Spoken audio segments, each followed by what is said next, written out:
नमस्कार, मैं हूं आपके साथ हिमांशु दीक्षित। 13 जनवरी वो तारीख जिस पर न सिर्फ हिंदुस्तान बल्कि पूरी दुनिया के करोड़ों सनातनियों की नजर है। और इस दिन 12 साल में एक बार आने वाले हिंदुओं के सबसे बड़े महाकुंभ का आरंभ होने वाला है। महाकुंभ कितना भव्य होगा इसका अंदाजा आप इसी बात से लगाया जा सकता है कि इस बार के महाकुंभ में सारे रिकॉर्ड टूटते हुए 40 करोड़ से ज्यादा श्रद्धालुओं की यहां पहुंचने की उम्मीद है। ये सारी भीड़ आपको नजर आई, लिहाजा तैयारी भी उतने बड़े पैमाने पर हो रही है। इस बार महाकुंभ में जो दिखाई देने वाला है वो पहले कभी हुआ ही नहीं। दिव्य, भव्य और डिजिटल होने वाला है इस बार का महाकुंभ, और इसकी भव्यता के बारे में हम आपको शो के दौरान बताएंगे। लेकिन उसकी छोटी झलक आप प्रयागराज यानी कुंभ की नगरी से आए महाउत्सव की इन तस्वीरों को देखकर लगा सकते हैं। ये 10 तस्वीरें आप देखिए। इन 10 तस्वीरों से महाकुंभ की अद्भुत, अकल्पनीय, अविश्वसनीय भव्यता को आप समझ सकते हैं।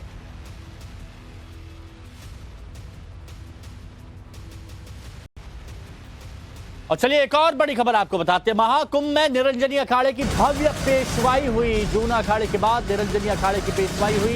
8 किलोमीटर लंबी शोभा यात्रा से संगम नगरी में प्रवेश किया। अब ये देखिए वो तस्वीरें, ये जूना अखाड़ा के बाद में जो निरंजनी अखाड़ा है उसकी पेशवाई हुई। 8 किलोमीटर लंबी शोभा यात्रा से संगम नगरी में प्रयागराज में प्रवेश किया।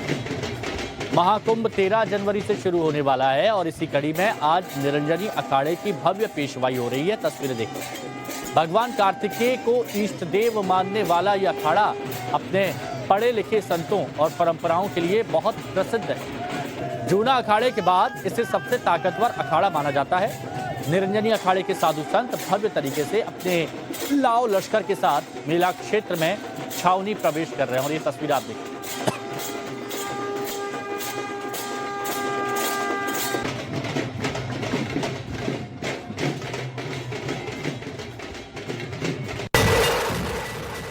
तो निरंजनी अखाड़े की पेशवाई की ये 3 तस्वीरें आपके सामने हैं। आपको नागा साधु नजर आ रहे होंगे। नागा साधुओं की पेशवाई हो रही है, इसको लेकर जबरदस्त उत्साह है। 8 किलोमीटर लंबी शोभा यात्रा निकाली गई और शोभा यात्रा में देखिए अलग अलग झांकियों का लुत्फ देखिए, हमारी संस्कृति का आप आनंद लीजिए। इसके साथ ही साधु संत छाप पर थिरकते हुए भी दिख रहे हैं, ये आप देखिए।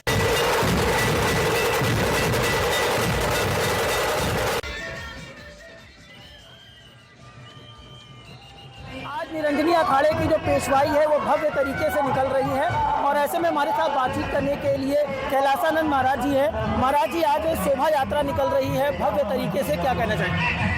आज शंभू पंचायती निरंजनी अखाड़े की पेशवाई निकल रही है और हमारी पेशवाई है आज इस पेशवाई में लाखों लोग सड़क पर हैं। लाखों लोग आप देख रहे हैं चारों तरफ, या वो घर हो, छत हो, द्वार हो, दरवाजे हो, खिड़कियां हो, रोड हो, सब पे लोग हैं।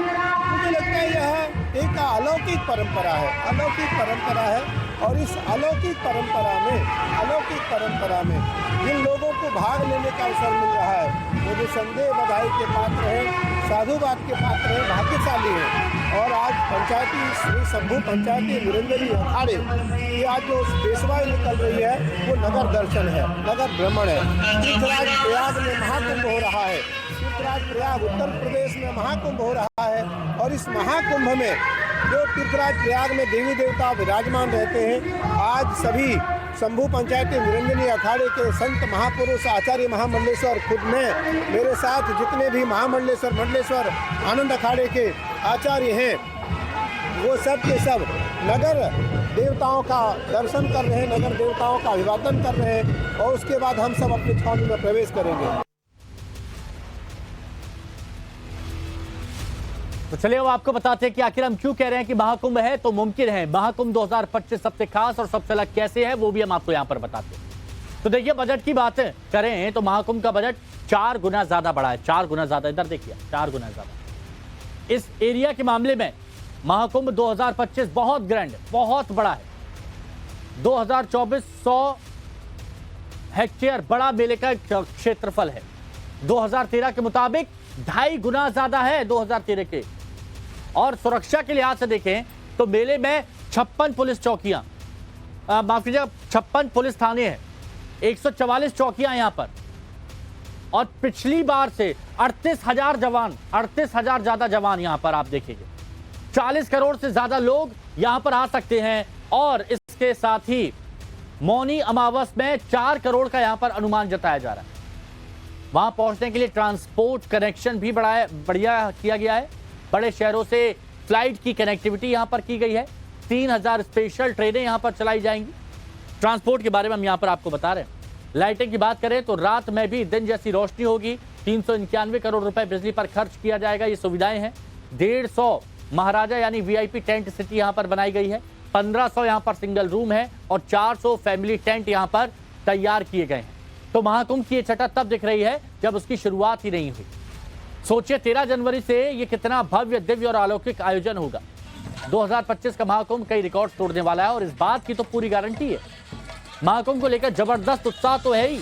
ऐसे में आपको इसकी सबसे लेटेस्ट तस्वीर भी दिखाते हैं। एक तरफ संगम नगरी की ड्रोन तस्वीर और दूसरी तरफ सबको 13 जनवरी का इंतजार है। ये देखिए संगम नगरी की ड्रोन तस्वीर, देखिए कैसी लग रही है संगम नगरी। और 13 जनवरी का इंतजार करते हुए लोग, पेशवाई यहां पर की जा रही है।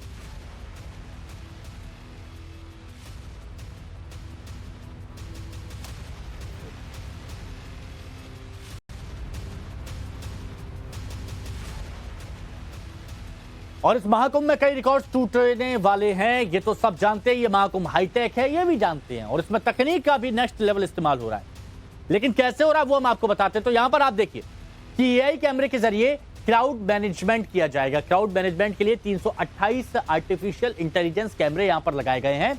और एआई कैमरे के जरिए पार्किंग मैनेजमेंट, ट्रैफिक मैनेजमेंट के लिए ये एआई कैमरे इंस्टॉल किए गए हैं ताकि सब पता चल सके।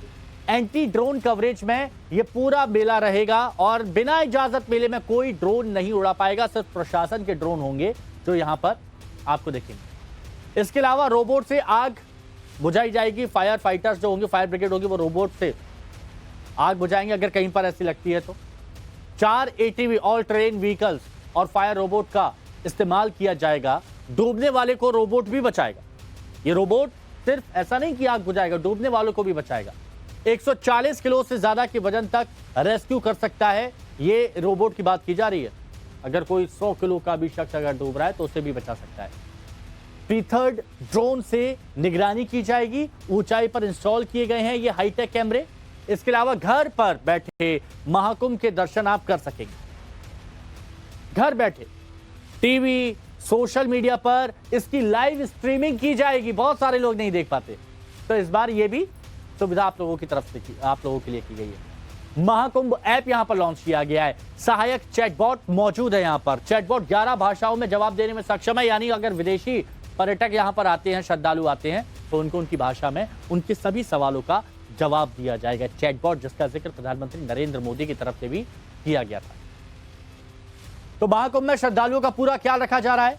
यहां मुंबई की मरीन ड्राइव की तर्ज पर 15 किलोमीटर लंबा गंगा रिवर फ्रंट बनाया गया और इससे वहां पर पहुंचने वाले लोगों को जाम का तो सामना बिल्कुल नहीं करना पड़ेगा। श्रद्धालु शहर के बाहरी हिस्से से सीधे महाकुंभ में पहुंच जाएंगे। और इस रिवर फ्रंट की खासियत क्या है वो इस रिपोर्ट में आप देखिए।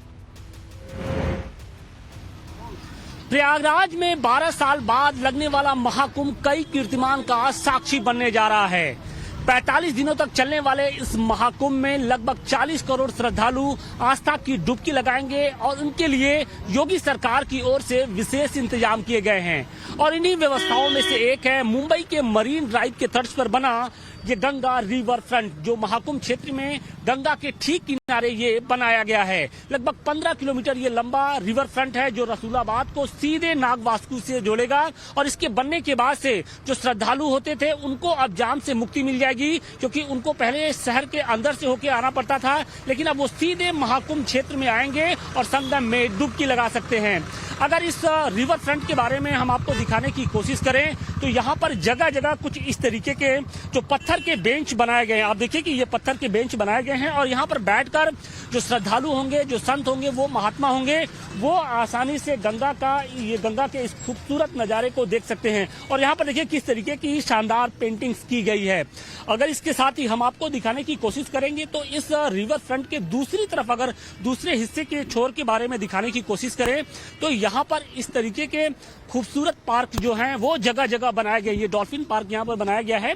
और आप देखिए कि लोहे की रेलिंग्स लगाई गई है और इसके साथ ही यहाँ पर जो अलग अलग जो पेड़ पौधे हैं उनको यहाँ पर लगाया गया है। अंदर आप देखेंगे कि एक डॉल्फिन की एक प्रतीकात्मक एक जो स्टैचू है वो लगाई गई है। और अंदर अभी हालांकि अभी थोड़ा बहुत काम चल रहा है, लेकिन माना यह जा रहा है कि आने वाले 4 से 5 दिनों में ये पूरा जो पार्क है वो बनकर तैयार हो जाएगा। तो हमारे सहयोगी आशुतोष सिंह वहीं पर ही हैं और आपने गंगा रिवर फ्रंट से ग्राउंड रिपोर्ट तो देख ली। अब आपको गंगा में महास्नान के बारे में बता देते हैं, ये भी आपके लिए जानना बहुत जरूरी है। और इस महाकुंभ में कब कब शाही स्नान होंगे, चलिए ये जानते हैं। तो यहां पर आप देखिए, पहला स्नान 13 जनवरी 2025 दिन पौष पूर्णिमा महाकुंभ का शुभारंभ होगा और सैलाब सा यहां पर आपको नजर आएगा गंगा में आस्था की डुबकी लगाने के लिए। स्नान का शुभ मुहूर्त सुबह 5:27 से 6:21 तक है, ये शुभ मुहूर्त पहला स्नान। दूसरा स्नान कब? 14 जनवरी जब मकर संक्रांति होती है, दिन मकर संक्रांति का है। दान करने से पुण्य होता है, ये सभी लोग जानते हैं और यहां पर दान किया जाता है। अब यहां पर स्नान का शुभ मुहूर्त कब है? सुबह 5:27 से 6:21 तक।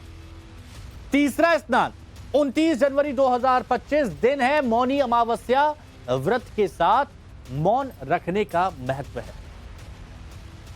स्नान का शुभ मुहूर्त यहां पर हम आपको बता देते हैं, सुबह 5:25 से 6:18 तक, ये यहां पर स्नान का। चौथा स्नान देखिए, चौथा स्नान जो है वो 3 फरवरी, 5 दिन तक ये चले, 3 फरवरी 2025।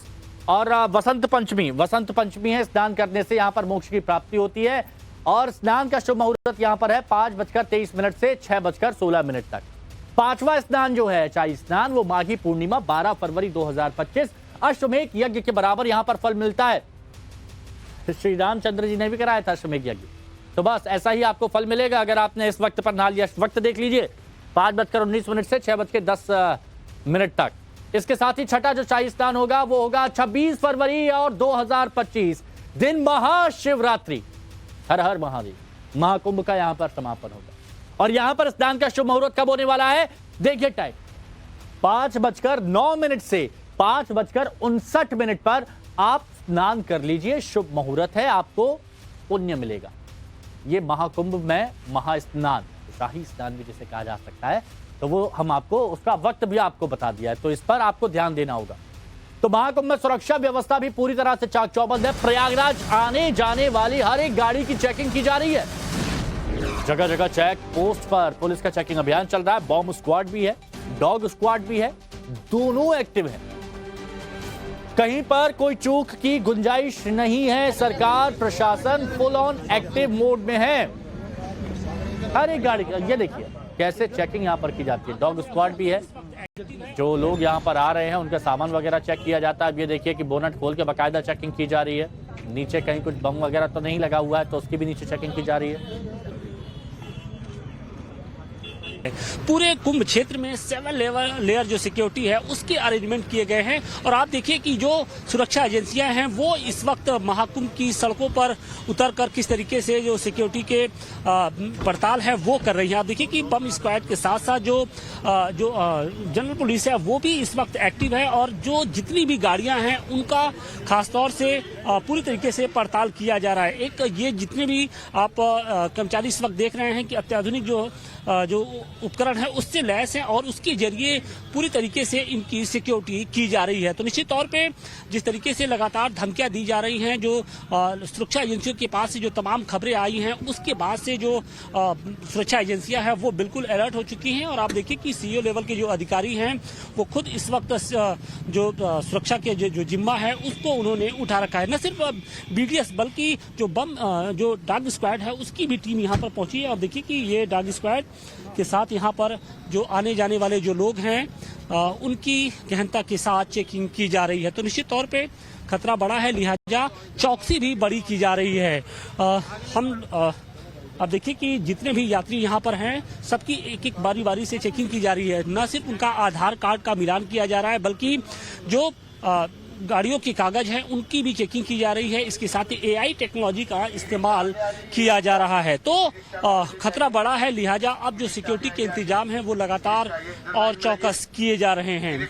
हमारे साथ जगदीश कुमार जी हैं जो CO परेड हैं, हम उनसे बात करने की कोशिश करेंगे कि सर किस तरीके से सिक्योरिटी के इंतजाम किए जा रहे हैं, क्योंकि जिस तरीके से जो लगातार धमकियां दी जा रही हैं, खालिस्तानी आतंकी की ओर से धमकी दी गई, इसके अलावा कुछ और स्लीपर सेल के एक्टिव होने की खबर आ रही है, उसके बाद से किस तरीके से सिक्योरिटी के अरेंजमेंट किए गए हैं? देखिए, महाकुंभ 2025 में हमारी जो बॉम्ब स्क्वाड टीम है, हमारी जो एसचेक टीम है, वो लगातार चेकिंग और फ्रिस्किंग कर रही है। तो चेकिंग फ्रिस्किंग हम गाड़ियों की भी कर रहे हैं, मैनुअली जो यहाँ पे श्रद्धालु आ रहे हैं उनकी भी हो रही है, और अलग अलग संसाधन से लोग आते हैं। कोई साइकिल से आ रहा है, कोई दोपहिया बाइक से आ रहा है, कोई रिक्शा से आ रहा है, और फिर जो हमारे संस्थाएं हैं, जो शिविर हैं, जो पंडाल लगे हैं, जो टेंट्स लगे हैं, उनकी भी चेकिंग लगातार हो रही है। तो आशुतोष ने बता दिया सुरक्षा व्यवस्था कैसी है। वह आपको महाकुंभ यात्रा पर जाने वाली ट्रेनों के बारे में भी बता देते हैं। 45 दिनों के महाकुंभ में 26 दिन यात्रियों को रंगीन जनरल टिकट मिलेंगे। इसके लिए संगम नगरी के 8 रेलवे स्टेशनों पर कलर कोडिंग की व्यवस्था की गई है। हम आपको कुछ स्टेशन के कलर कोड भी बता देते हैं, जिससे अगर आप ट्रेन से जाने का प्लान करें तो आपको आसानी हो। प्रयागराज जंक्शन की कलर कोडिंग हम आपको बता रहे हैं। लाल आश्रय गेट 1 लखनऊ और वाराणसी की ओर ये जाएगा। नीला आश्रय गेट 2 पंडित दीनदयाल उपाध्याय मुगल सराय की ओर जाएगा। पीला आश्रय गेट 3 मानिकपुर, सतना और झांसी रूट के लिए। हरा आश्रय गेट 4 कानपुर की ओर यात्रा के लिए। ये आपको बताया जा रहा है ताकि आप बेहतर तरीके से आप समझ सके कि आपको किस ओर अगर जाना है। इसके अलावा ये आप देखिए, फिर से तस्वीर हम आपको यहां पर दिखा रहे हैं। तो नैनी स्टेशन की कलर कोडिंग आपने देखी। हरा आश्रय गेट नंबर 1 कानपुर की ओर। नीला आश्रय आप देखेंगे गेट नंबर 1 मानिकपुर से झांसी की ओर। लाल आश्रय गेट नंबर 1 मानिकपुर से सतना की ओर। पीला आश्रय gate number 3 gate number 4 Pandit Deendayal Upadhyay Mughal सराय की ओर। ये प्रयागराज छिपकी की कलर कोडिंग अब हम आपको बताते हैं। प्रयागराज छिपकी की कलर कोडिंग लाल आश्रय गेट 1A ये मानिकपुर, सतना, झांसी की ओर है। हरा आश्रय गेट 1B ये पंडित दीनदयाल उपाध्याय मुगल सराय की ओर है। इसके साथ ही ये जो भी हम आपको बता रहे हैं ताकि आप बेहतर तरीके से इसे समझ सके। इसी बीच अब हम आपको संगम नगरी पहुंचे रुद्राक्ष वाले बाबा से भी मिलवाते हैं। सिर पर 45 किलो रुद्राक्ष का वजन लेकर चलने वाले रुद्राक्ष वाले बाबा से हमने एक्सक्लूसिव बातचीत भी की है। कुंभ किसान अखाड़े होते हैं और इन अखाड़ों में साधु संतों की एक अलग दुनिया बसती है। उनके रंग ढंग, उनके वेशभूषा बिल्कुल कुंभ के एक तरीके से आकर्षण होते हैं, और उन्हीं साधु संतों में से एक हैं रुद्राक्ष वाले बाबा जो हमारे साथ हैं। और आप इनकी जटाओं में देखिए कि किस तरीके से जो रुद्राक्ष की माला है वो यहाँ पर हैं। लगभग 45 केजी जो इनका वजन है वो बताया जाता है। और इसके साथ ही न सिर्फ जटा बल्कि आप इनके जो कवच देखेंगे वो भी रुद्राक्ष से बने हुए हैं। और रुद्राक्ष को भगवान शिव का सबसे प्रिय माना जाता है और हिंदुत्व का उसे प्रतीक के तौर में भी माना जाता है। रुद्राक्ष वाले बाबा यानी गीतानंद गिरी महाराज जी हैं। हम उनसे इस रुद्राक्ष की कहानी जानेंगे और किस प्रतिज्ञा के साथ वो इस बार महाकुंभ में पहुंचे हुए हैं। गुरुजी, टाइम्स नाउ नवभारत पे आपका सबसे पहले बहुत बहुत स्वागत है। धन्यवाद जी, स्वागत है। 45 किलो वजन के साथ आपकी जटाओं में हम देख रहे हैं रुद्राक्ष है। इसके पीछे की कहानी क्या है, क्या सोच है इसके पीछे? देखो, ये सोच का मतलब नहीं है। हम सनातनीय हैं और सनातन्य के साथ साथ में हम संत भी हैं। एक सनातन्य के साथ साथ में साधु भी हैं।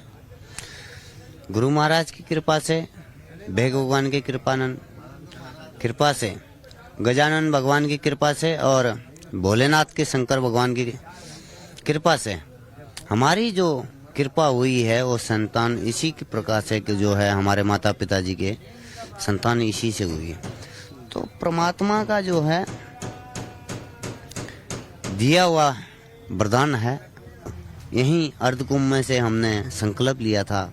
आज मेरे को 6 साल हो गए हैं, 12 साल की मेरी संकल्प है। 2.25 लाख इस टाइम पर रुद्राक्ष हो चुके हैं, 2.25 लाख। और मतलब पूरे शरीर पर 2.25 लाख जो नहीं, खाली सिर के ऊपर। सिर की बात। हाँ, और वेट इसका 45 केजी वजन है। देखिए, आमतौर पर क्या होता है कि जब लोग बाबा और अखाड़ा शब्द सुनते हैं तो उनको पहलवानी और कुश्ती का ध्यान आता है, लेकिन साधु संतों के कई अखाड़े होते हैं। महाकुंभ में अखाड़े आकर्षण का प्रमुख केंद्र होते हैं और इस दौरान अखाड़ों का जो पेशवाई होती है और नगर प्रवेश होता है। अखाड़ा साधुओं का वो दल होता है जो शस्त्र विद्या में निपुण होता है। अखाड़े एक तरह से हिंदू धर्म के मठ कहे जा सकते हैं। अखाड़ों की शुरुआत की बात कर रहे हैं तो आदि शंकराचार्य ने की थी और कहा जाता है कि उन्होंने हिंदू धर्म की रक्षा के लिए शस्त्र विद्या में निपुण साधुओं के संगठन बनाए थे। शुरुआत में केवल 4 अखाड़े थे, लेकिन अब जो इनकी संख्या है वो हो चुकी है 13। और अभी के समय में अखाड़ों को 3 कैटेगरी में रखा गया। अब 3 कौन से हैं? इसमें पहला शैव, दूसरा वैष्णव और उदासीन। ये 3 अखाड़ों में यहां पर रखा गया है। अब इसके बारे में आप जान लीजिए। देखिए, शैव संप्रदाय की जब बात की जाती है तो 7 अखाड़े इसमें आते हैं। महानिर्वाणी अखाड़ा, जिसकी स्थापना 748 ईस्वी में हुई। अखाड़े के इष्टदेव कपिल मुनि हैं। दूसरे निरंजनी अखाड़ा, जिनकी अभी पेशवाई हुई, जो अभी आपने देखा। 903 ईस्वी में इष्ट देवता भगवान कार्तिकेय हैं इनके, और 903 ईस्वी में इसकी स्थापना हुई थी। इसके अलावा आप जब तीसरा देखते हैं तो वो आता है अटल अखाड़ा। अटल अखाड़ा 646 ईस्वी में अखाड़े की स्थापना होती है और अखाड़े का मुख्यालय वाराणसी में है। आनंद अखाड़ा चौथे नंबर पर आता है। चौथे नंबर पर आनंद अखाड़ा, और इसकी स्थापना 856 ईस्वी में हुई थी। अखाड़े का मुख्य केंद्र है हरिद्वार में। 5वां अखाड़ा है अग्नि अखाड़ा, जिसे बेहद ताकतवर या प्रभावशाली कहा जाता है। 8वीं शताब्दी में इसकी स्थापना हुई। इसके जो इष्ट देव वो गायत्री और जो मुख्यालय है वो काशी में ही है।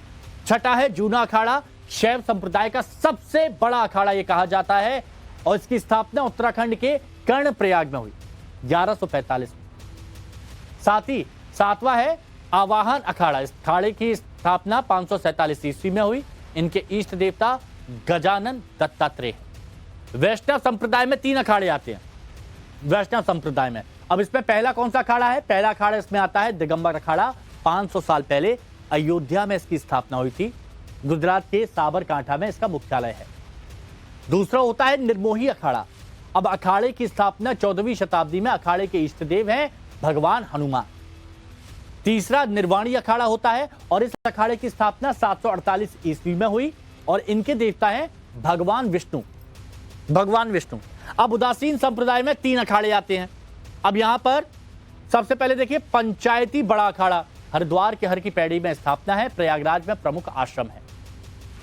दूसरा है पंचायती नया अखाड़ा, साल 1846 में अखाड़े की स्थापना की गई और इसका प्रमुख केंद्र हरिद्वार का कनिखल है, प्रमुख केंद्र। तीसरा है निर्मल अखाड़ा, बाबा मेहताब महाराज ने इनकी नींव रखी थी 1862 में और इसका संबंध गुरु नानक देव जी से है।